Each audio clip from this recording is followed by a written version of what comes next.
जी hello viewers, मैं हूं कमर चीमा। और व्यूअर्स, इस वक्त एक बड़ी अनप्रेसिडेंटेड सी चीज़ हमारे सामने आई है जिस पे बात करना मैं समझता था बैरिस्टर हामिद बशानी साहब से बड़ा ज़रूरी है। और वो ये है कि इंडियन एनएसए अजीत डोवल ने ये जो कहा है कि हम अफगानिस्तान पे बात कर रहे हैं, उस पे के लिए वो पाकिस्तान के एनएसए मोहित यूसुफ को और बाकी खित्ते के जो नेशनल सिक्योरिटी एडवाइजर हैं उनको उन्होंने इनवाइट किया है दिल्ली में 10-11 नवंबर को। तो हामिद बाशानी साहब से आज पूछना ये है और इनसे जानने की कोशिश करनी है कि एक तरफ तो पाकिस्तान में इंतहाई पॉलिटिकल पोलराइजेशन है, जहां पे इंटेलिजेंस एजेंसीज को क्रिटिसाइज किया जा रहा है बहुत ज्यादा।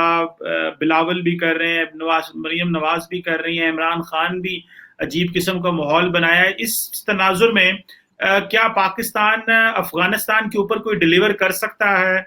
क्योंकि अगर इंडिया ने बुलाया है, पाकिस्तान को इनवाइट किया है, तो कुछ हल्के पाकिस्तान में ये भी कह रहे हैं कि एनएस से मोहित यूसुफ को इंडिया नहीं जाना चाहिए। जो पाकिस्तान के रिटायर्ड एम्बेसडर्स हैं उनकी बड़ी तादाद ये कह रही है कि नहीं जाना चाहिए। बैरिस्टर साहब, आप सर ये बताएं कि ये एक अपॉर्चुनिटी है जो इंडिया की तरफ से आई है। पाकिस्तान कोशिशें भी बड़ी करता रहा है कि इंडिया के साथ किसी किस्म की विंडो खोले। तो ये एक अपॉर्चुनिटी है या फिर इसको जो हमारा एक पुराना स्टेटेड वर्जन रहा है कि नहीं, इंडिया का अफगानिस्तान में कोई रोल नहीं है तो इंडिया से बात ही नहीं करनी चाहिए। How do you see this sir, ये जो इनवाइट आया सर? थैंक यू जनाब चीमा साहब। ये तो बड़ा क्लियर है जनाब कि ये एक अपॉर्चुनिटी है और बहुत ही रेयर किस्म की अपॉर्चुनिटी है। जो लोग ये कह रहे हैं कि इसको अवेल नहीं करना चाहिए, वो मैं समझता हूँ कि एक रास्ता दिखा रहे हैं जो बहुत ही आइसोलेशन का और इस तरह का रास्ता है जो पाकिस्तान को मज़ीद एक मुश्किल सिचुएशन में डाल देगा। उसकी वजह यह है कि देखें, पाकिस्तान अगरचे दुनिया को दिखाने के लिए लेकिन ये कह रहा है कि अफगानिस्तान के हवाले से हम जो भी डिसीजन करेंगे वो एक कलेक्टिव डिसीजन होगा। और कलेक्टिव डिसीजन से मुराद ये है कि दीगर जो इलाकाई पावर्स हैं या इंटरनेशनली जो इंटरेस्टेड पार्टीज़ हैं या जिनके स्टेक होल्डर्स हैं उनके को सामने रख के तो ये बात की जाएगी। अब जब आप ये बात कर रहे होते हैं तो आप जाहिर है कि इंडिया को रूल आउट नहीं कर सकते।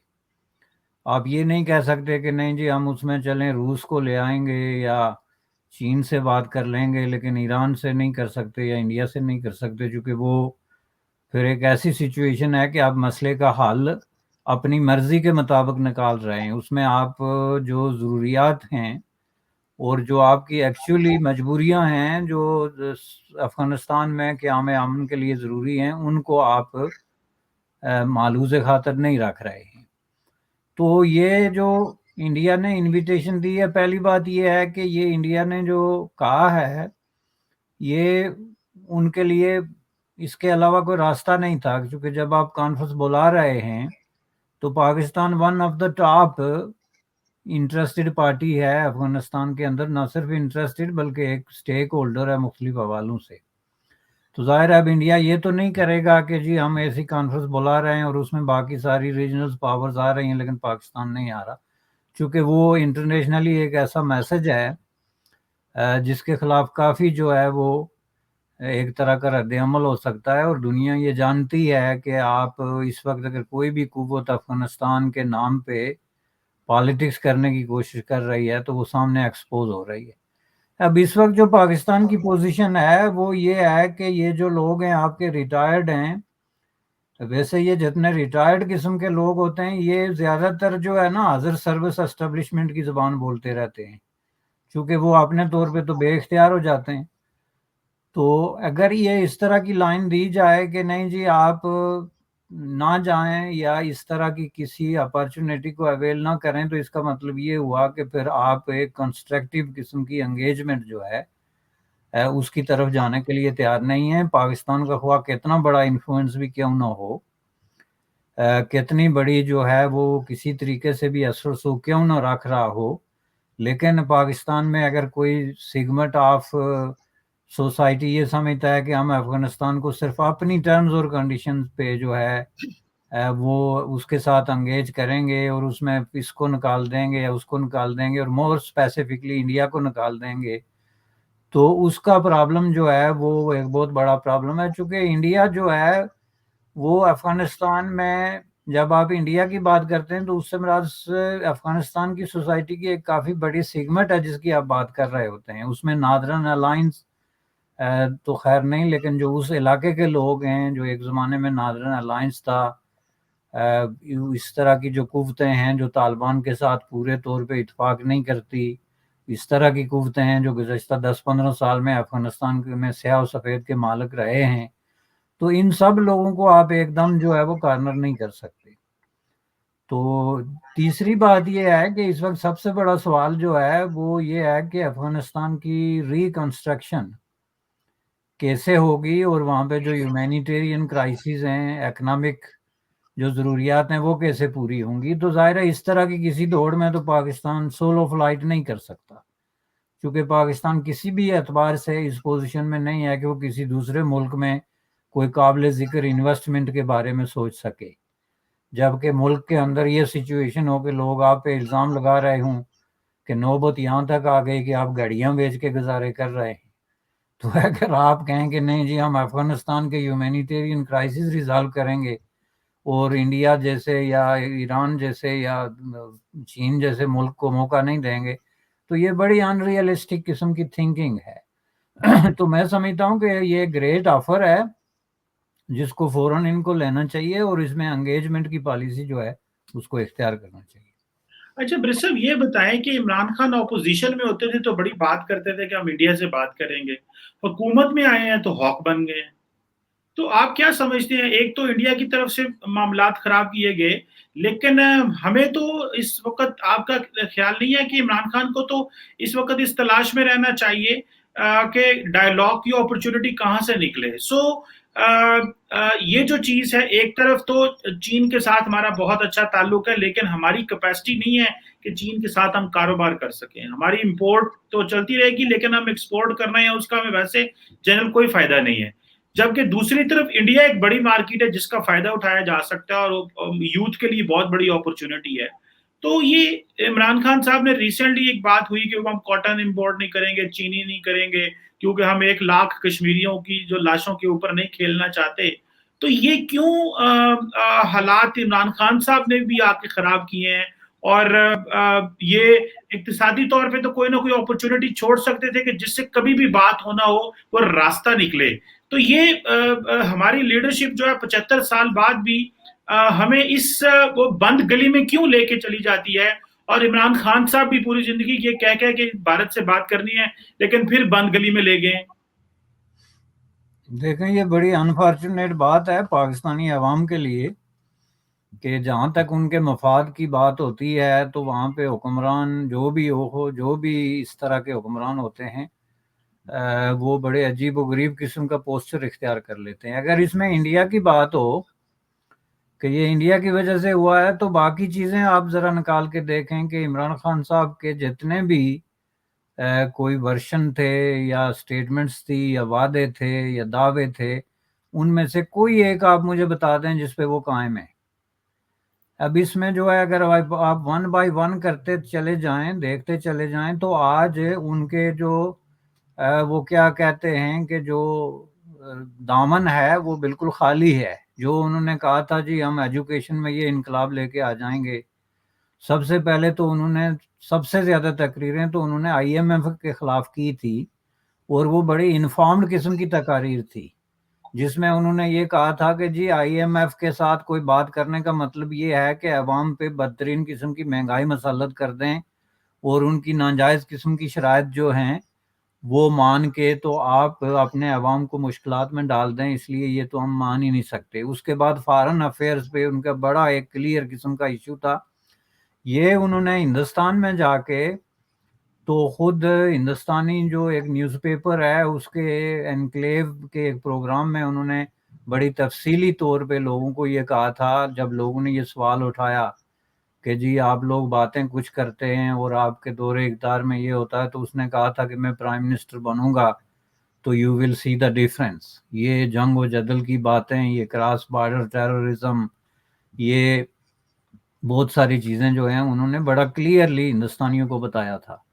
इस तरह पाकिस्तानियों को जो कुछ वो बताते रहे हैं उस पे उन्होंने बहुत बड़े बड़े यू टर्न लिए हैं, इसलिए इसमें हिंदुस्तान को आप मोर्द इल्ज़ाम नहीं ठहरा सकते कि उनकी, अगरचे उनकी किसी एयर पॉलिसी की तारीफ भी नहीं की जा सकती, लेकिन आप ये नहीं कह सकते कि इमरान खान की पर्सनालिटी में ये जो बात करके पीछे हट जाने का एक बहुत बड़ा एक तरह का प्रॉब्लम है, इसका इस बात से कोई ताल्लुक है कि हिंदुस्तान की पॉलिसी क्या है। वो आप अफगानिस्तान पे देख लें, किसी और इशू पे अमेरिकन हैंडलिंग जो है वो देख लें, किसी भी चीज़ पे देख लें, तो ये एक बहुत बड़ा फ्लॉ है।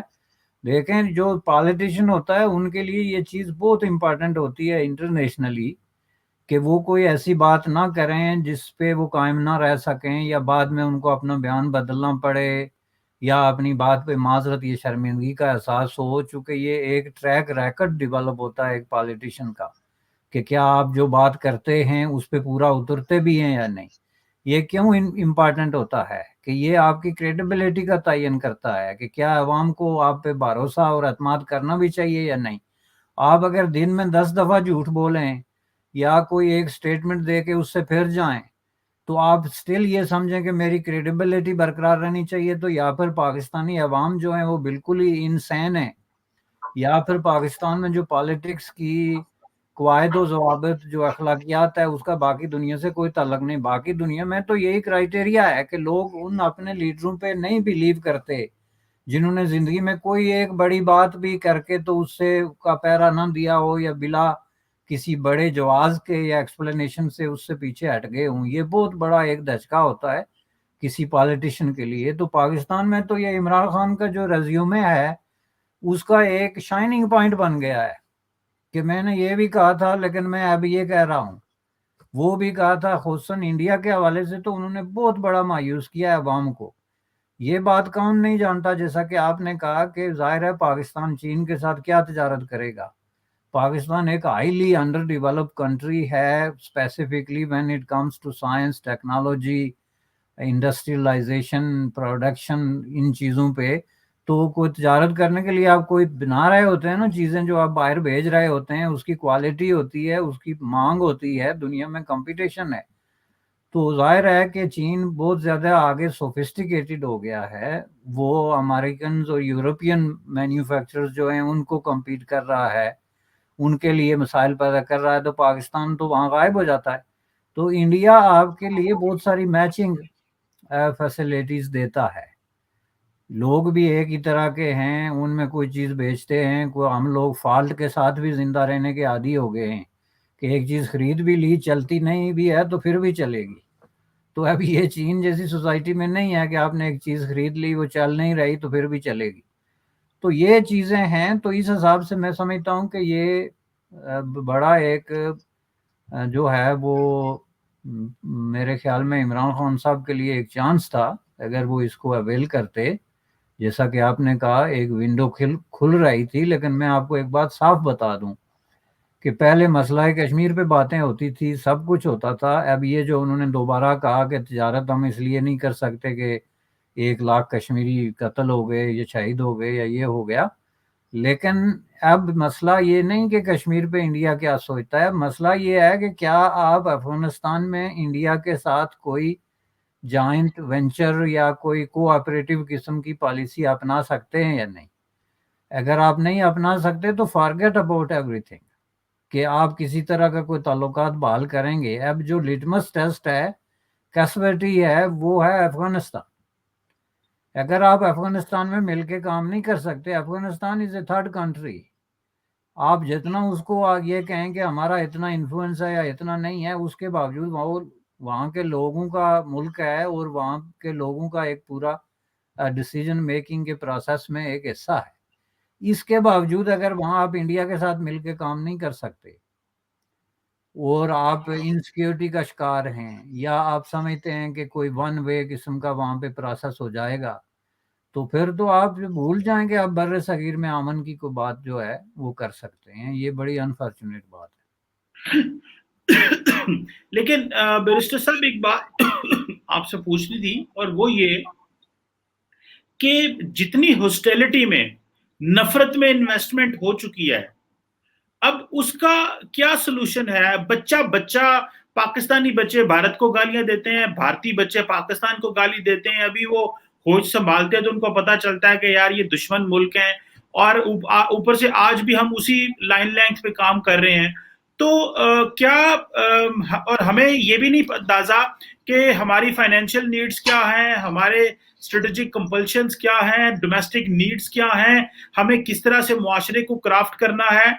तो ये जो नफरत में जो इन्वेस्टमेंट है, क्या जितनी अभी नरेंद्र मोदी साहब ने भी कर लिया और इमरान खान साहब ने भी 19 अगस्त के बाद सारा कर लिया, कुछ स्टेप बैक करने की आपको कोई पोजीशन नजर आती है कि जिस तरह मोदी साहब ने अपने फर्स्ट टेन्योर में एक दफा पाकिस्तान आके ये बना लिया कि जी देखिए हम तो गए थे लेकिन वो उड़ी में ये हो गया और फलां जगह हो गया। तो आपको लगता है कि ये जो इनविटेशन आया है अजीत दोवल का, इसमें देयर इज सम होप कि नफरत के इन्वेस्टमेंट तो हो गई, लेकिन कोई होप भी है? जरा ये नफरत जो इन्वेस्टमेंट की है इसको कैसे अनडू किया जा सकता है? इसके भी कोई अपॉर्चुनिटी है या कि ये सियासतदान इसको यूज ही करते रहेंगे?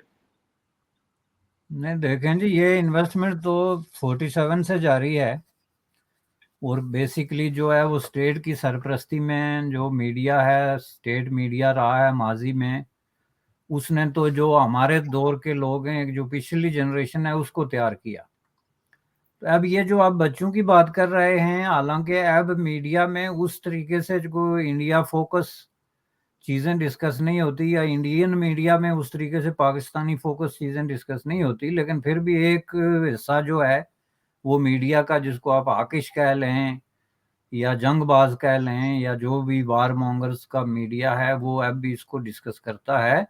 इसको ख़त्म करने का तरीका ये है कि आपको इक्वली इतनी ही इन्वेस्टमेंट करनी पड़ेगी, और उस पे काफ़ी टाइम भी लगेगा। अब ये नहीं है कि ये कोई रातों रात का मसला है जिसको ख़त्म कर दिया जाएगा, लेकिन अगर वो इस प्रोसेस को स्टार्ट करते हैं और दोनों तरफ से हुक्मरान तबकात सरकारी सतह पे अमन की सरपरस्ती करते हैं, जिस तरह के वो आज दुश्मनी और जंग की सरपरस्ती कर रहे हैं, तो जाहिर है कि चीज़ें एकदम बदलनी शुरू हो जाती हैं। चूँकि जो अवाम का जो रवैया बनता है, स्पेसिफिकली जो है वो दोस्त और दुश्मन मुल्क के बारे में, वो हुक्मरानों की जो करंट सोच होती है उसको रिफ्लेक्ट कर रहा होता है दरअसल।